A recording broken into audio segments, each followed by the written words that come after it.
bandeko ngayoyo bandeko naleki parce que message moko eleki na Facebook eleki pe na ba WhatsApp nga pe batinda ngango etango na moni yango netindinga bandeko na leka lelo pona kokebisa bandeko na biso ba congolais. Message yango lobi soko bala moluba empoisonné ye. Moi c'est moluba empoisonné ye. Soko bala mobala moluba empoisonné ye. Ndeko nanga tika diamba.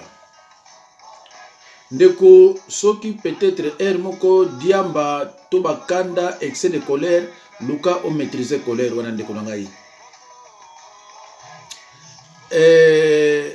Ko poisonner mutu, ko boma mutu, eza interdit na Bible bandeko. Moi en tant que Mosel Nzambe, nako ko encourager biloko wana te ya haine. Niveau haine eza mabe o poisonner mutu. Biso ba mususu to na ba koko ya baluba. Tozana bato ebele surtout baluba bali mi pa ba Congo. Ba bali pe na bandundu, ba bali pe na Côte, ba bali presque partout pour bazebele. Alors molimo wana ndeko Nzambe alimbiso pa yozali. Ndeko Nzambe alimbiso pa yozali. Oya ko publier loko moko boy na Facebook et tamboli monde entier, tina ba États-Unis partout que soki yo na vie na yo o bala ozana muluba to mwasi ya muluba to mobala muluba, tu vas te permettre de l'empoisonner. Ndeko nangai keba sala keba parce que enfer pezali ndeko. L'enfer existe. Makamba ko poisonner wana ndeko ezalaki makamba bangbanda ba seti yale ba Edouard Mokolo. Soki yo lingo kota na kana bango to ndeko oza mutakabila mais oyeko kosa batu ke oza na kawana te oza na ka ya bato bazo bundira mboka.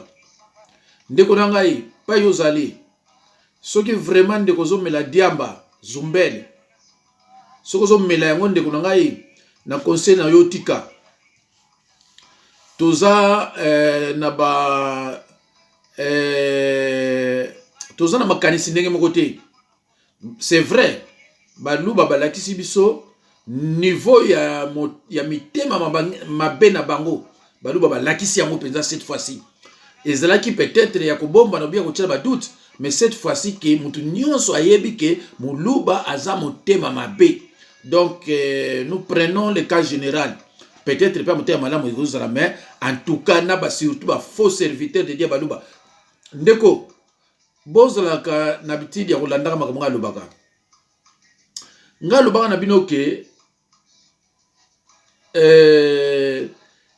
muluba akoki kozala Mosel na Nzambe te. Mais na lobango avant makambo oyo, avant l'élection oyo, sinon te bokolo bako alobi yango pour l'élection. Na lobango avant l'élection eya ke muluba azako kokisa ba critères ya kozala muluba Mosel pasteur te akozala route. Parce que déjà balobi l'âme de l'homme se trouve dans le sang. Le tribalisme de baluba se trouve aussi dans le sang. Alors yo muluba tango na tribalisme oza Mosel na Nzambe te na ko reprendre ngo sumikolo ya na ko pesa bino ba référence au bana loba. Ndeko c'est pas pour rien ngalo bana bino kinaza pasteur na Congo. Maloba nyonso ngana lobaka ekokisamaka souvent ekokisamaka.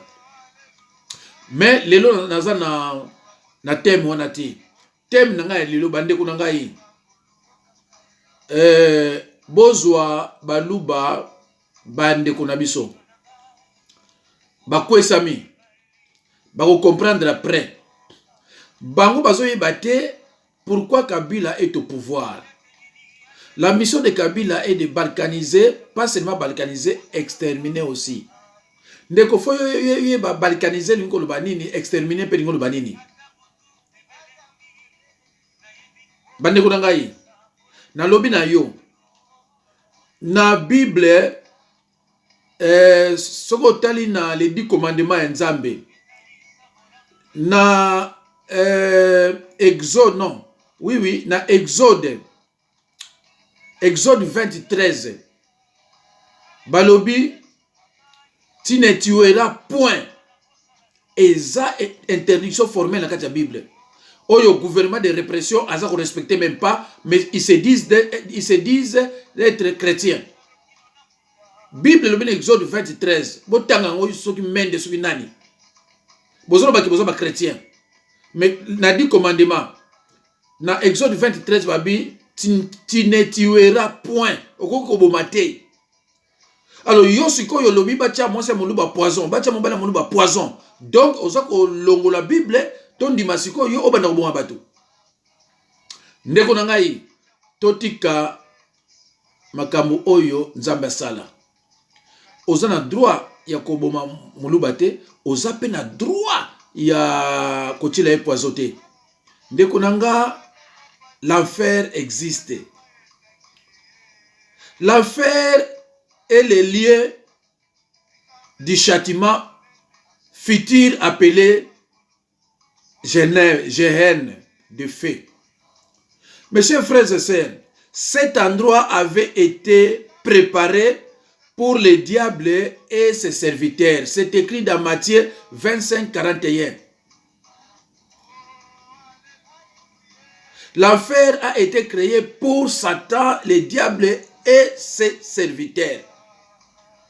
Donc, mutuneti banani ba seti yani na ba msusona. Tango azo tia poison, aza koningisa kwa tie mutakufi. Quelle que soit sa répandance au kelifelo. Parce que asalo nanko, ezate que asalo nanko te, asalo nanko. Abitra na zoa na tia na bomaye. Et tango abomiye kombo na ilifelo. Bande ko ngai toka na bien. Même si oza contacté ko sala eloko wana te o mutu wana lobi aza mutu kabila. Ba kabila bayebi pourquoi ba Chilombo. Bayebi ke so tie boye. Bako bomana bango na bango. Mais kanambe olonga bisote. Ba déclaration ya Mende alobi bako zo que internet te parce que bazo banga guerre civile. Oh. Mais comme singa. Donc oyebi quand même que boseli mabe. Donc ozo yeba quand même que boseli mabe. Mais pour ce boseli mabe te bo banga guerre civile pourquoi? Donc ozo reconnaître quand même que boseli mabe. Bande ko ngai. Soki mutaeli mino idée wana ya ko empoisonner mwasi ya moluba. Yako poisonner mwasi ya moluba, yako empoisonner mobali ya moluba, ndeko soko yoki mutazolo bande ona kangaye. To bengila imbila. Ba kangaye. Biso toza ba chrétien. Biso toza ba tosambelaka. To ko empoisonner mutute, to ko boma pe mutute ez interdit na Bible. To pesa nyonso na maboko ya monkolo. Yemoko ayebi so sa nini. C'est vrai que batona batmabe. So bazu Chilombo, eza pona mabe, mais eza pona bolamu te. Mais malheureusement, nos frères Baluba ne comprennent pas. Kabila akolinga yote. Akoyiko linga yote jamais. Akoko zo Kabila na Chilombo te bakoma camarade entre ta yebi ke Chilombo lobila mabe. Tata na yita ngoloba ke ye akufani papa na ye. Mes chers frères et sœurs dans le Seigneur, même si vous ne trouvez pas le mot enfer dans la Bible, je donne le verset biblique sur le feu de l'enfer, la Géhenne. Matthieu 5, 29, Matthieu 5, 22, Ésaïe 66, 24, Apocalypse 20, 10, Apocalypse 20, 14 à 15. Ndeko nangai yoko lobako na Bible na monate pa iba comment en faire. Oui, peut-être vous avez la raison. Mais vous avez la raison parce que vous interpréter Bible té. Alors quand tu as battu erreur parce que mot ya en faire la Bible zate yo banda ko lobako to empoisonner to boma parce que en faire des zate té. Oyebi interprétation la Bible té. Yo na peso ba verset o ndeko nanga o meka kotanga o comprendre. Yo zam to sambelaka. Na 1 Corinthiens 13. Pardon, balobini. Tanga yango. Babina biloko nyonso eloko leki amour ezate. On est enfant de Dieu par les signes d'amour. C'est par l'amour que Jésus-Christ a gagné le monde. On est enfant de Dieu par les signes d'amour. Et l'amour, c'est un des fruits de l'esprit. Alors, pour que vous avez un Saint-Esprit, d'abord, il faut un amour. Si vous avez un amour, ce n'est pas la peine. Alors, il y a des idées, il y a poison. Donc, si vous avez un tumba, vous avez un tumba. Mes chers frères et sœurs dans le Seigneur, la Bible est le binini, dans Deutéronome 30-19. Ndeko, tant que vous s'abonnez pas dans la politique, nous avons pas de politique. Mais, en tant que pasteur, ceux qui va peuple, si les enfants de Dieu sont persécutés, j'ai le droit de me mettre debout pour dire à Kabila, non, Kanambe, ce n'est pas comme ça qu'on doit gouverner. Mais ceux qui me disent que kimia, politique. Mais ceux qui va peuple, va persécuter, moi, en tant que pasteur, parce que nous au-dessus du président de la République, j'ai le droit de me mettre debout pour nous. Parce que Kabila a le président de la pasteur. N'importe qui va être président de la pasteur. Donc, nous avons au-dessus. Parce que nous sommes serviteurs de Dieu. Il y a un serviteur de Dieu. Alors, tout ça, dans Deutéronome 30-19.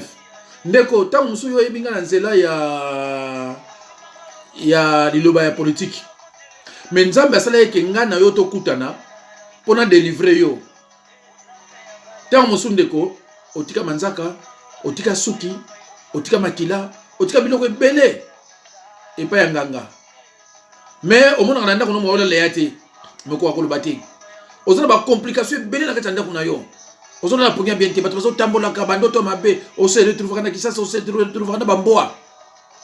Mais les lois yotam yozo landanga à travers l'émission yo et que tinda yo ndeko o benganga pour na délivrer yo o longo na boumba satana. Alors bande ko nanga tozo kotanga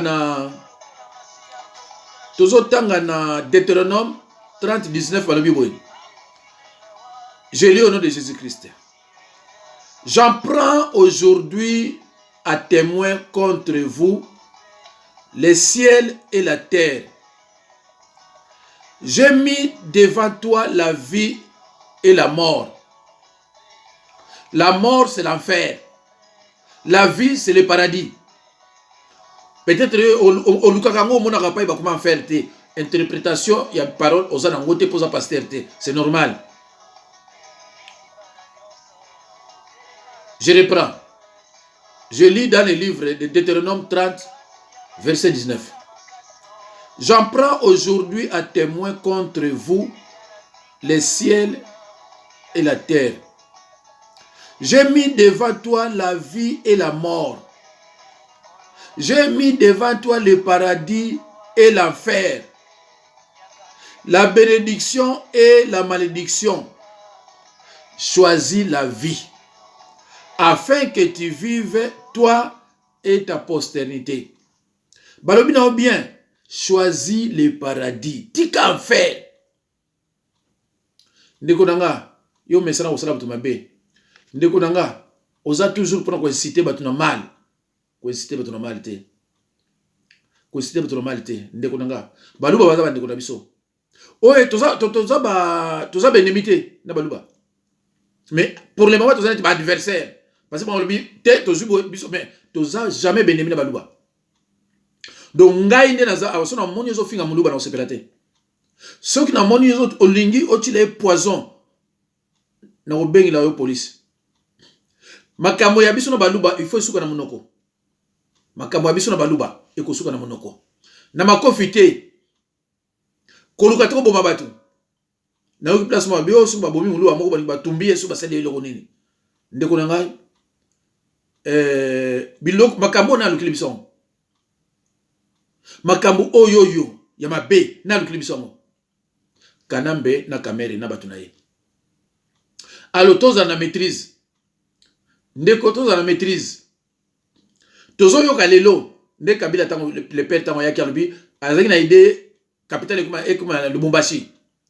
Mais lukola pe bandeko nanga batu oyo toza na bango baye pona ko balkaniser mboka. C'est fort possible de faire bazuti le babino capital peut communer on a Kasai.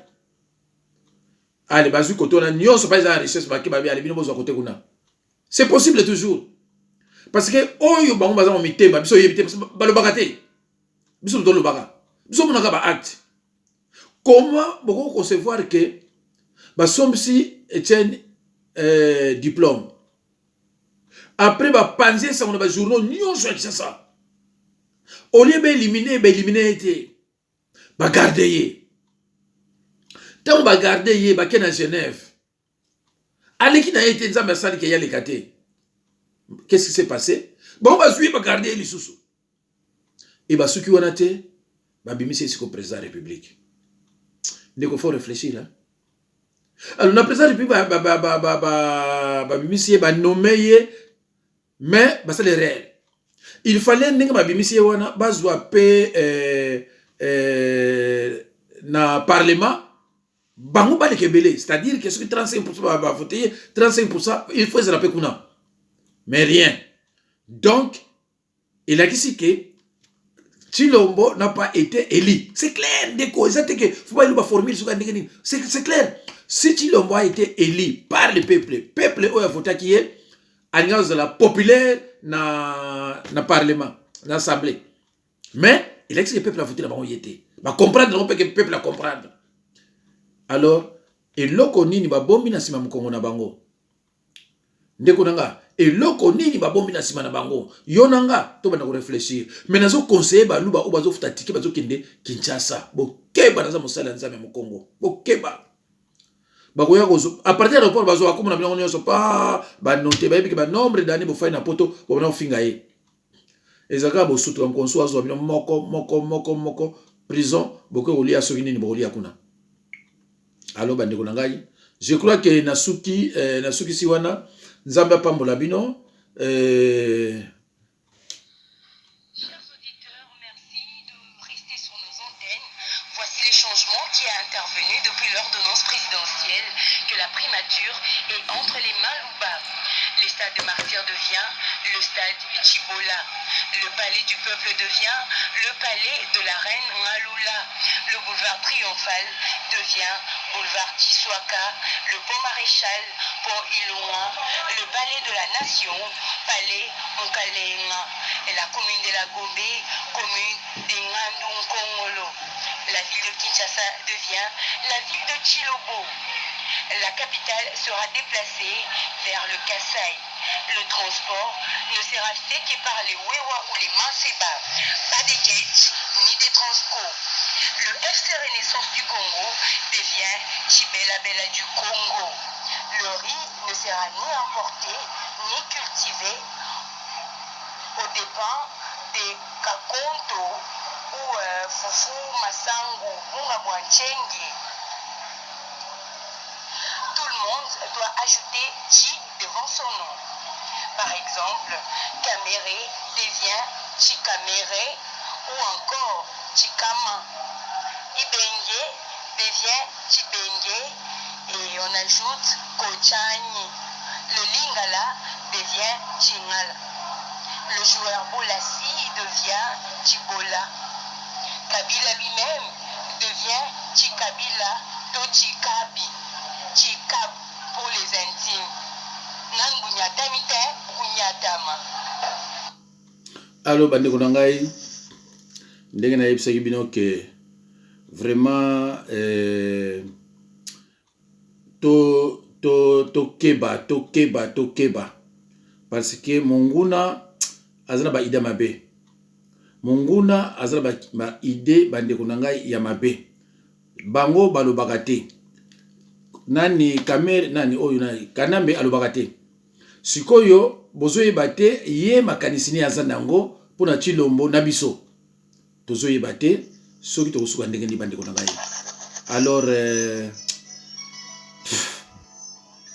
ezosala pasi na banzi vous êtes suffisamment éclairé boyoki nyonso nazali nango mpona koloba yo ndeko soki omelaki diamba soki vraiment omelaki diamba ezala mbala suka soko oza na camp ya FCC soko oza na camp ya bato wana yeba ke eloko yo tindaki to considérer ngote biso na baluba to ba benemi te biso na baluba to ba ndeko biso ba mususu tobali kuna tozona bakoko tozona bandanye baluba donc oyela biso makambo na te biso tolobaka surtout ngai na komema baluba tina nini tina mir mikolo nyonso na bana koleka na lobila bango ba défaut na bango et ko permettre na transformer ba kera bato mususu et ko senga na changer bato mususu ba comportement donc na bana koleka mais na kotika la jamais ko finga na kotika la jamais ko loba na yoko salamu luba boy te na bana ko loba na bango conformément à la parole de Dieu. Ah oui, ba oui ba ngala musala nzambe nzamba ko bela baluba na ko loba voilà. Alo bande ko ngai nzamba pa mo dabino bande ko biso baluba boza na kimia eloko moko osala mate o wana aza diabolo ta mosusu amelaki na diambe troublé sey motu alobi n'importe quoi mais vraiment bande ko pa ibozali soko moni moluba bazo lingi basale mabe protéger azande ko na yo parce que oyo monguna likambo ya salaki ayebi ki ekokende boye do so moni moluba quelque part bande sale mabe to nini ndeko nanga sala tout yo intervenir parce que azande ko na yo makambo oyo ekosila nango ekoleka tokozonga na pete tozalaki liboso nzambe apambola bino bandeko nanga kimeza na nkombo na Yesu.